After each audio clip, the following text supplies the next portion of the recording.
ce pays francophone de 25 millions d'habitants. Bonjour Wilfried de Villers. Bonjour. Des militaires putschistes affirment avoir pris le pouvoir la nuit dernière après une journée de tension à Niamey. Oui, des militaires pour la plupart inconnus du grand public au Niger. Ils ont bien annoncé dans une allocution télé avoir renversé le président Mohamed Bazoum, la junte qui affirme avoir le soutien de tous les corps d'armée, celui de la garde présidentielle, ça c'est certain, puisqu'elle retient le chef d'État dans sa propre résidence depuis hier.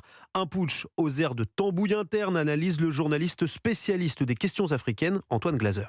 On a l'impression que la messe est dite, mais encore une fois, il faut rester prudent. C'est quand même un coup d'État qui est d'abord un coup d'État très corporatiste, avec des chefs militaires qui savaient qu'il allait être limogé. Le président Bazoum, pour sa part, rejette ce coup d'État et assure que les autorités légales nigériennes restent entre ses mains.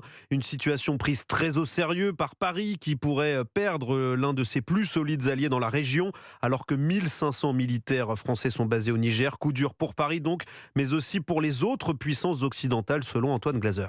Le Niger, sur le plan géostratégique, pays extrêmement important. Vous avez aussi des Européens, vous avez des Allemands, des Italiens qui ont des bases. Et c'est vrai que pour l'ensemble des pays occidentaux, la perte du Niger, ce sera un tournant après la perte du Mali, du Burkina Faso. C'est quelque chose de majeur.